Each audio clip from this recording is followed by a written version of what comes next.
Hello and welcome back to the ABL review for Season 23, Week 3 of the North Division. For those of you who watched the South first, as I did in the South, I'm also going to do a short, just a couple sentence review of some of the games from Week 2, since I was not able to record the podcast for that. So let's hop over to the schedule, just to remind you what those games were. They're listed here. First, we've got Kyle versus Brett. Kyle lost his Lando killer on turn 1, which I believe was an Inteleon. And then his spinner was burned on turn 6. And by turn 12, he had lost all hope. Brett really kept the pressure on and just really, I don't know. Kyle, I think he started to kind of spiral after things started to not go his way. Interestingly, something similar happens in a game this week, I feel. After that, we've got Jabron versus Michael. Ishii brought two sets that I absolutely hated, and Jabron played too recklessly with Flygon. I think Jabron is still in this game if he doesn't switch his Flygon in on that Draco Meteor from the Raging Bolt. I think that was too risky of a play. Flygon was super important in the game. I think he messed up there. I hated Ishii's Corviknight set and his Sandaconda set, but I really don't want to spend too much time dwelling on that because he won. So can't argue with it too much, right? For Drew versus Darren, Darren had no way to deal with Meowscarada. Drew played the long game and set up his win condition. He got rid of the things that could slow Meowscarada down. He just weakened them or got rid of them, and then Meowscarada just really put the hurt on Darren late game. Then in Zach versus Dakota, Dakota lost Pelipper very early. When we looked at it, it looked like it was a roll for him to live a sludge wave from a +1. What's it called? The thing, Glamora. So Sludge Bomb, even more of a roll. It, I think, ended up being kind of in his favor, or maybe 50-50. And Zach ended up getting it, which promptly took out the Pelipper. And Zach just walled the remainder of Dakota's entire team with Orthworm. Not something you see very often. So that was week 2. Let's hop into some week 3 games. So we've got, here we go, framed for replays. So we've got Brett taking on Jabron. Now this was posted slightly late, and also Jabron posted it, so that kind of surprised me. Just wasn't really expecting that. So we've got the Cleavor U-turning out early here, getting good damage on that Hatterene. Going into Landorus to soak up that Mystical Fire. And I think going for the U-turn here was the right play. Either Ogerpon or Rotom comes in. Either way, you do want a U-turn. Audron those gets lucky with that big damage on the Ogerpon to start off with. Cleavor comes in, goes for a Stone Edge, and actually gets up rocks very early in this game, and also really good damage on the Scizor. Obviously can't afford to stay in because of a potential incoming Bullet Punch. That's what Landorus is here for. Just be able to take a little bit of hits. U-turns out, probably trying to pull the same play that he did on turn 2, but this time Jabron stays in and just goes for the knockoff, trying to get rid of the leftovers, but knocks off the Choice Scarf on the Cleavor. Cycling back in, going to get another Intimidate off this time. Brett's not going to play around. Just go for the Earthquake and get rid of the Scizor. Now, right there, Scizor is down. These rocks are here to stay. Nothing else on Jabron's team gets access to Defog, so Brett gets to play the remainder of this game with rocks up. And also, I guess the only potential rock setter is Swampert, and Brett has a spinner potentially in Hitmontop. So Swampert does come in and goes for the knockoff right away. Brett obviously trying to get his spinner in early against the Rapids, or the potential Stealth Rock setter. Triple Axles for pretty decent damage, all things considered. Swampert flip turns out into Hatterene. And then I'm surprised at the rolls here, but very, very closely, Hitmontop's actually going to be able to take out the Hatterene. I'm guessing, I was able to get that calc of what the Hatterene's investment was based on that first U-turn from that Cleavor. Brett doesn't usually take big chances like that, especially not on like turn 10 of a game. He must have known that was very favorable for him to be able to get the KO there, and he did. So Hattering's gone. He's in a great position. Ogerpon's going to come out now. Also get picked off by presumably a technician boosted Mach Punch. And this Hitmontop's going to be able to live the Fiery Dance and get off an Earthquake. Hitmontop's just taken out 3 straight Pokemon. Brett's up 6-2. Not really a lot of that Jabron can... There's not a lot left for Jabron to do, especially if like that Hisuian Electrode just has like Thunderbolt and Energy Ball. Hisuian Electrode can clean from here if he wanted to. So we're going to get Triple Axle just to wear down that Swampert even more. And Flip Turn's going to be able to take out the Hitmontop. Going to get Latios to come in and clean up here. Goes for the Draco Meteor. Doesn't get the KO. Smart to go Terra Dark here. I think it would have been better if he had capitalized and gone for Terra Blast there. Because I think Dark boosted Terra Blast might actually have... I mean, it would have come closer to knocking out for sure, right? And then Swampert is also going to be able to pick off by a -4 Draco Meteor. Brett comes away with a big win, kind of walked through that one. We didn't even have to see Soon Typhlosion or the Soon Electrode hit the field. Yeah, I think that was just underestimating the Hitmontop. Maybe just kind of let that one get away from him. I think Obviously, I think the Mach Punch on Hitmontop maybe caught him off guard. Also, the Earthquake that took out the Iron Moth. Just perfect set by Brett. And Jabron kind of got caught off guard. Moving on to our next game. We've got Darren taking on Zach. Now, interestingly, I'm just going to say I hadn't watched this before I started watching it for prep here. Just kind of take a look at get my thoughts together for the match. I knew that the result of this game was a 2-0, and I'll tell you, it didn't feel like that for a big chunk of this battle. So Glacier versus Namorous is the lead.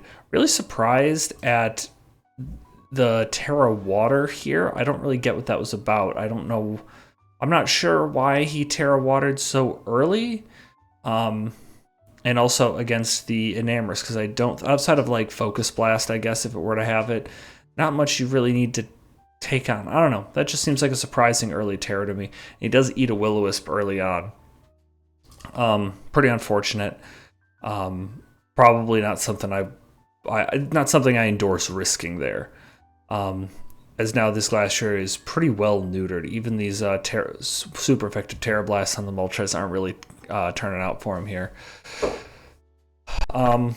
I'm going to see this Rotom Heat Volt switch on the Melodic does pretty good damage, as the Melodic's just going to flip turn right out on the Dragapult, and in comes a Namorous, forcing the Glacier back in, does a shit ton of damage, and taking it out. Iron Treads is going to come here and pull a quick double switch. I like that, obviously kind of showing Iron Head, but I feel like that draws in potentially the Moltres, or maybe the Melodic, I think, so I don't know, I probably would have expected to see the Rotom Heat come in here to try to catch one of those two. Might have been a better matchup. But we see the Hitmonchan come in, and it's actually slower than the Melodic. It's flip turned on, knocks off the Moltres' heavy-duty boots. So if he can manage to get up Stealth Rocks with something, if he potentially has them on Iron Treads, I don't think we ever see them. We do see Iron Treads come in right away, kind of saying that he might be trying to put him up. But Volt switches out. Nice aggressive play. Now we see the Rotom Heat versus the Melodic. Tinglu's going to come in as it's going to eat a Will-O-Wisp. Good prediction by Darren. I really think he's staying in this game right now. Those Stealth Rocks go up. Is this a spinner? It's not a spinner. So we're just going to get rid of the choice specs on the Enamorous, but that is not enough for the Hitmonchan to stay alive, even with its ample Spadef. And now after the Moonblast, we're going to see Dragapult come in. I'm surprised that this forced out Enamorous. I thought it's at 77%. Obviously, and he goes for the Thunderbolt here. Obviously, Zach knows the calcs. But I'm surprised that would have kind of forced it out. Knockoff's going to come out, get rid of the heavy-duty boots on the Dragapult. Now we're going to see Umbreon come in. And I think this is some of the battle starts to slip away from Darren here a little bit. I'm not a big fan of the substitute set. One of Umbreon's biggest drawbacks is like how passive it is. Like, it relies on foul play for its offensive damage. A lot of its damage really comes from toxic, and when you put, like, you don't have a spot for it on there if you have substitute, or at least it's harder to fit it on there. We're going to get Rotom Volt switching after taking that Moonblast, getting another opportunity for Umbreon to get in. High jump kick. Kind of risky considering a lot of Umbreons do run Protect, but we don't see it on this one. I was going to see another foul play come out here. Actually does pretty good damage since the burn is not calculated as part of the foul play damage. But we're going to actually see the Baton Pass. So the idea there must have been try to wish Baton Pass a sub.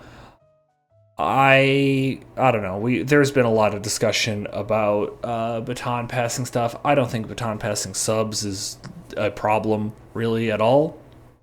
I just see it as too much of a investment of it's 2 move slots to try to pass a sub that can pretty easily get broken. It's kind of different than like Shed Tail in a lot of ways. So I don't think passing a sub is very good. I think passing stats can be good. A little bit more of a risk-reward benefit there. But obviously this Umbreon is, I think in doubles they have a term, I think I've talked about this before. In doubles they have a term called AMFAD, which is an acronym meaning all my friends are dead. We don't want a Pokemon like Umbreon in that. This Umbreon can just be ignored forever because all it's going to do, so then it ends up being a 2-on-1 game. And just everything gets double teamed until Umbreon's just sitting there. I still think that is a problem in singles, not quite as bad. Especially if you have a way to do residual damage, which this Umbreon does not. I think Umbreon has very niche functionality. I think losing Heal Bell hurt it a lot because before it would have done Wish Foul Play, Heal Bell, or Toxic and Protect. And now that it doesn't have Heal Bell, it should really probably just be those 4 moves in most scenarios.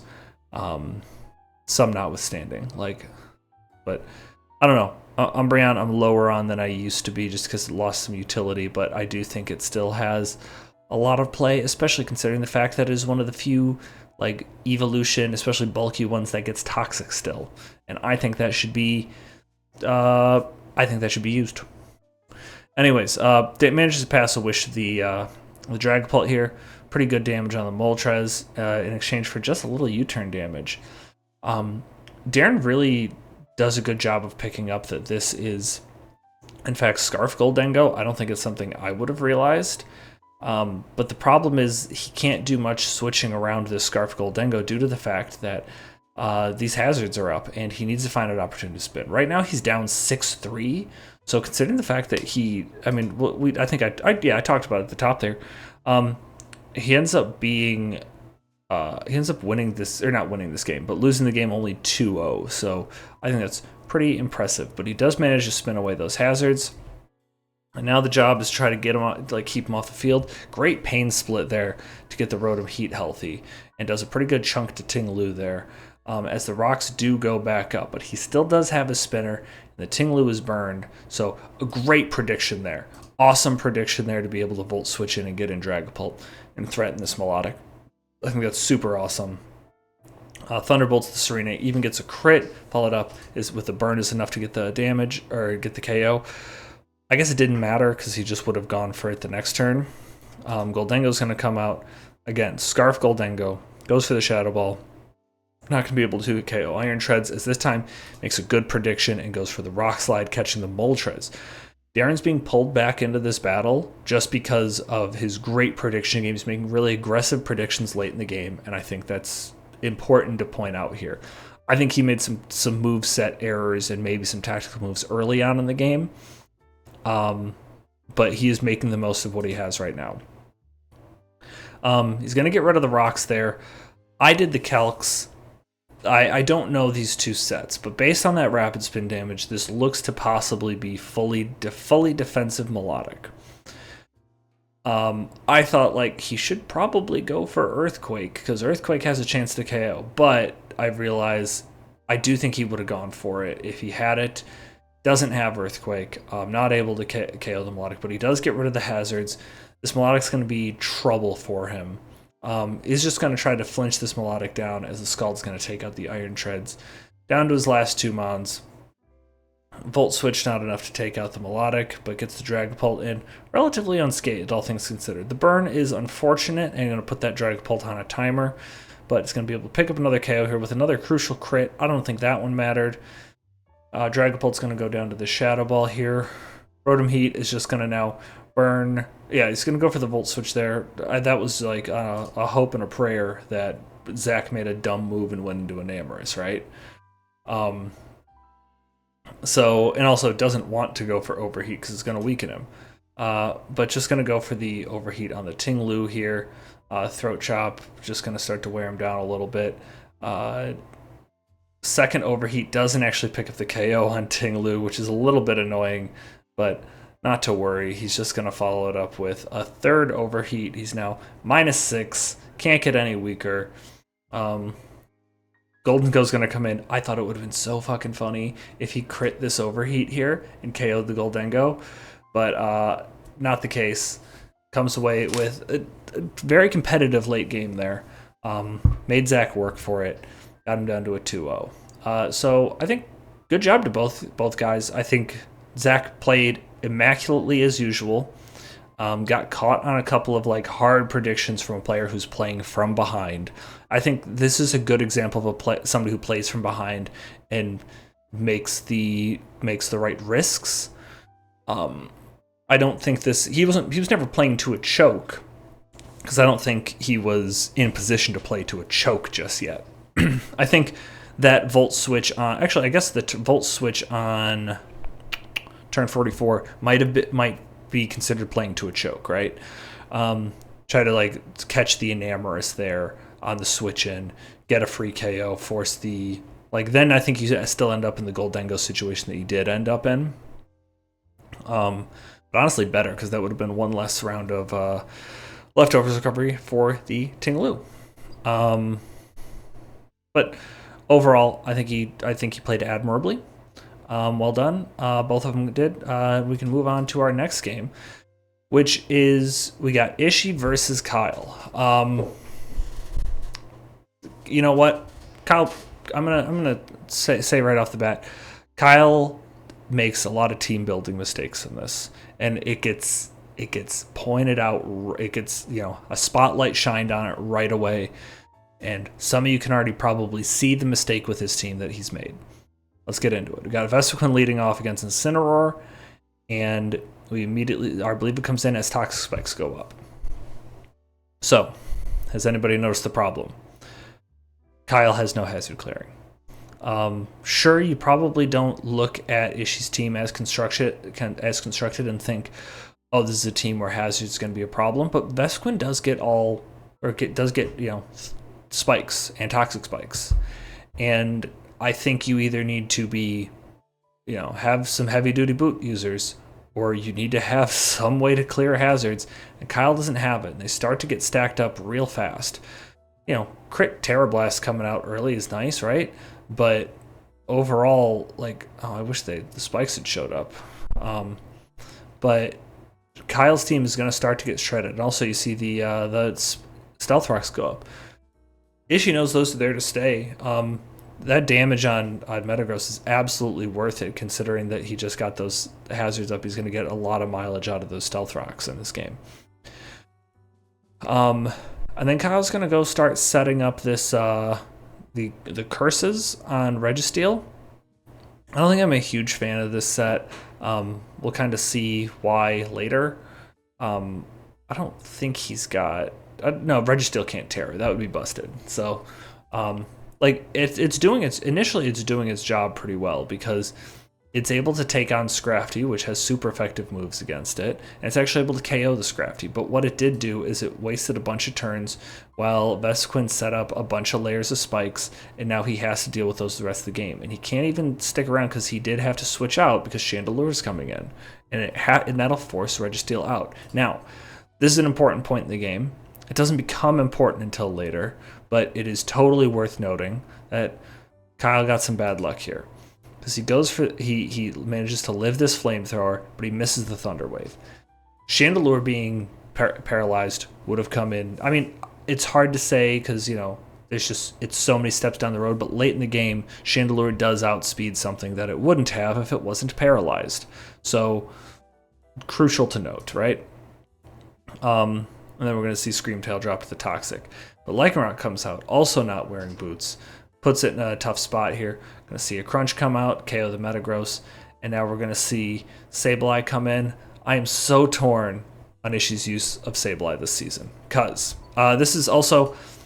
I'm tired of seeing Fake Out. I hate... there are... this is just a Jeremy rant here, okay?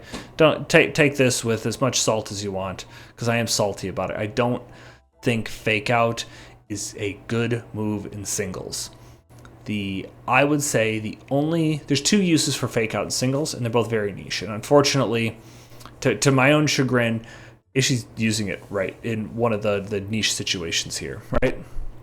Two situations are you click Fake Out on something that's toxic to rack up a little bit more damage. You buy another turn of toxic damage, right? Because the damage Fake Out itself does is irrelevant. But the toxic damage there, it did 6% from the Fake Out, and then toxic damage racked up to 18%. So, considerably more. The other way to use it is as a lead to break a sash, right? Break a sash, break sturdy, do something like that. Otherwise, I don't think people should be using Fake Out. And I guess Technician Ambipom is the only other thing that I would give a pass to. But that's because that actually does real damage. Otherwise, I hate Fake Out. Hate it. I think it's a waste of a move slot. And you'll see the rest of this Sableye's move slot, and you'll see why I think it could have made better use of that move slot. Crunch isn't doing enough there, and it's going to eject button out.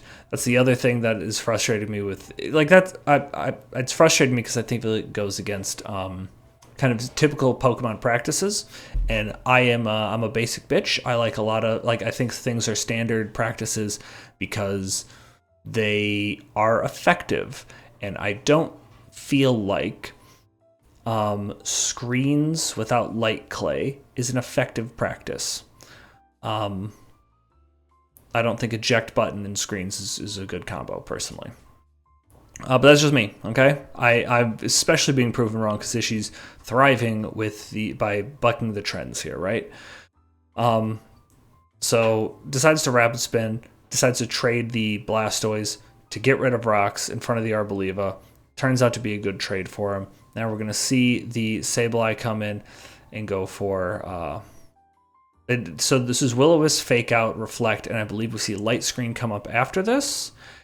This is a Sableye with no Recover, which is atypical of a Sableye, right? I think if that last spot was Recover, this Sableye, I think I could forgive the not having Reflect a little bit more, just due to the fact, not having Light Clay a little bit more, just due to the fact that it has a lot more longevity. Because by the time it sets up hazards and gets into a new Pokemon, it has to come back in to try to set up hazards again. It's not hazards, screens. It's the burn is not the only thing that's dealing damage to Registeel, and that's another reason why I think Kyle could have thought more carefully about he needed rest on this Registeel. If rest was on this Registeel, it actually might have a chance to do something, but ends up not working out. So right here is where the paralysis on Chandelure would have come into play. Centellion would have been faster, would have been able to go for a Hydro Pump or Surf or whatever, or even a Snipe Shot and crit through this, who knows?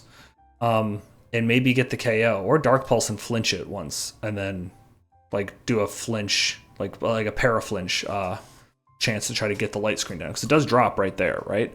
Now Incineroar is going to come in, and bafflingly also does not have heavy-duty boots. Also not EV'd right to be able to take, it went down to 50%. Not a big fan of that. Bad practices, I think. Does manage to get the burn on Sableye, which is able to take it out. Got a little bit lucky that Fire Blast was able to get it there. Comes down pretty close here in this game. Another Fire Blast, but that Light Screen is going to keep the Vespiquen alive, and he's just going to be able to keep chipping. The Chandelure would also have been outsped then and knocked off and KO'd, meaning that the Vespiquen would have to come in and try to take on a then Fairy type, but toxic Arboliva, and I don't think it would have been able to I don't think our Believer would have been able to 1v1 it, but Kyle definitely did get unlucky with the Thunder Wave. And despite the fact that it goes against every fiber of my being, Ishii's Sableye sets are working. Like, they're 100% working. I know that I've been railing against some of the Sableye use, but it's effective. I just don't like it because it goes against like what you'd expect it to be, which is nothing wrong with that. But I'm just I guess one of those like old guys who's just like, nah, this like the old baseball guys. It's just like, nah, the guy's got an ugly girlfriend, so you shouldn't draft him too high. How does that make any sense? Maybe that's what's happening here. But that's my rant for the day. But good win to Ishii. 3 wins, 3 important wins, on the verge of being able to secure a playoff spot in the North. Well done. But now it is time for our marquee match of the week. Marquee match of the week. Now we have a theme. Marquee match of the week, actually featuring the person who said that line right there. We've got Dakota versus Darren. Not Darren, Drew. Excuse me.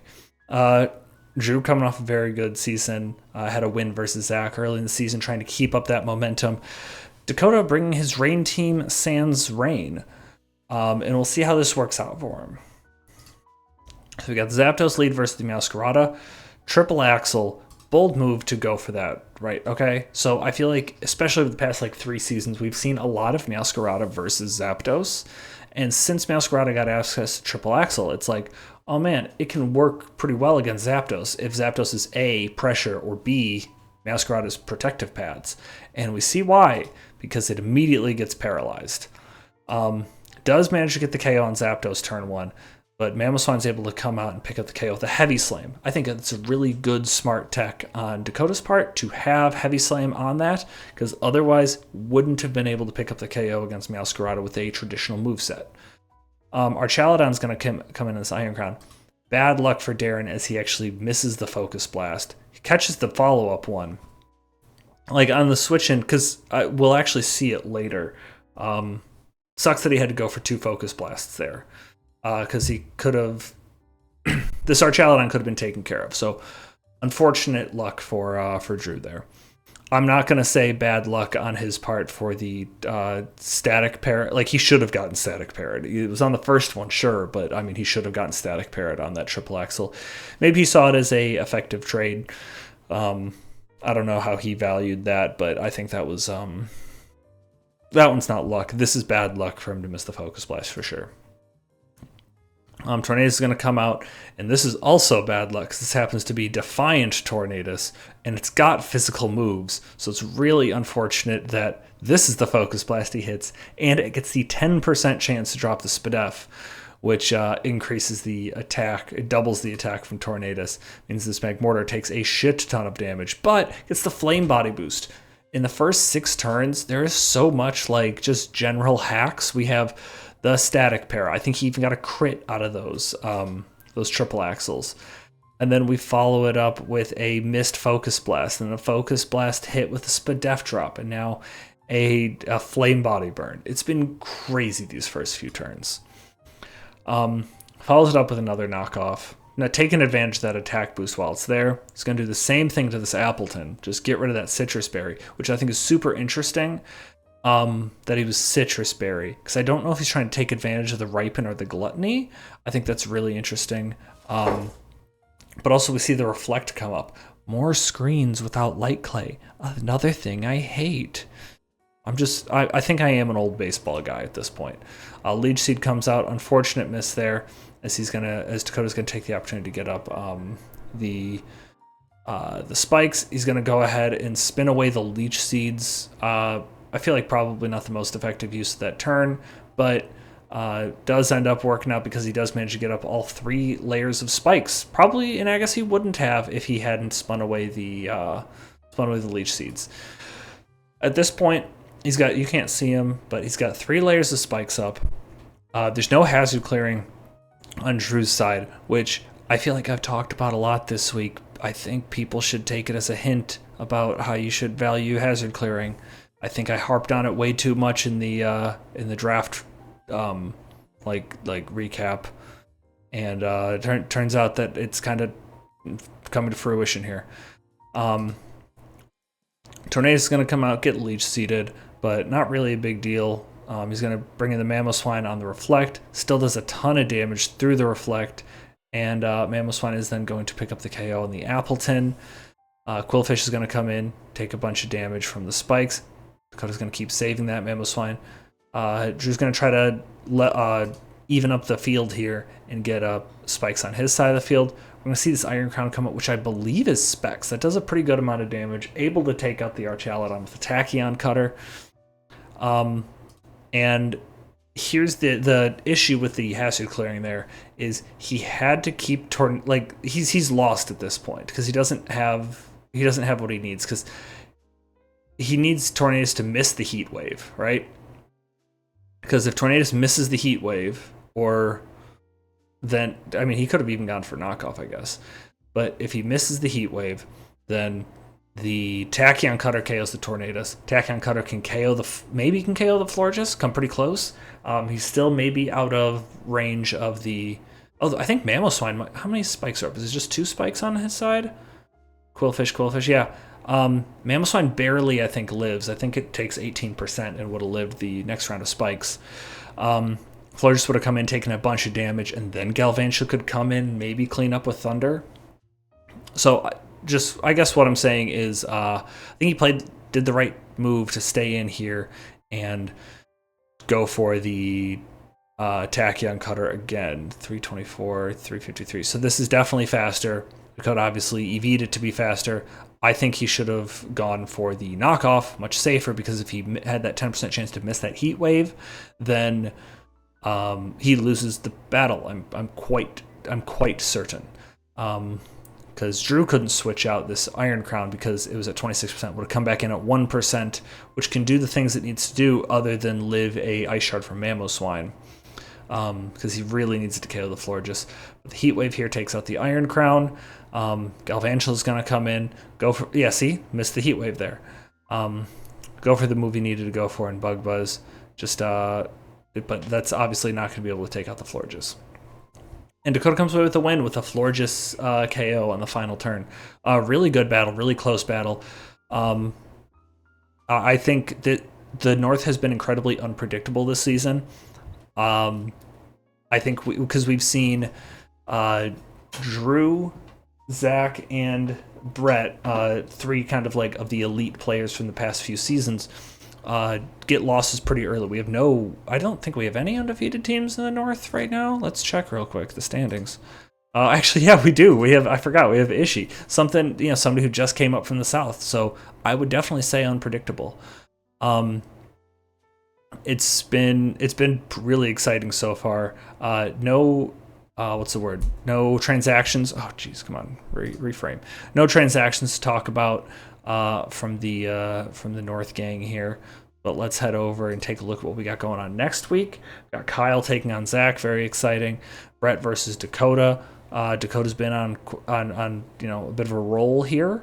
Starting out 2-1. Brett also 2-1. Let's see who's gonna advance to 3-1. Who's gonna drop to 500? Jabron and Darren both looking for their first wins. Darren looking forward against the only undefeated team in the league in Michael. And Drew looking to get back a win against Jabron. Very exciting stuff. Looking forward to it. Thank you all for listening. I'll see you next week. Goodbye.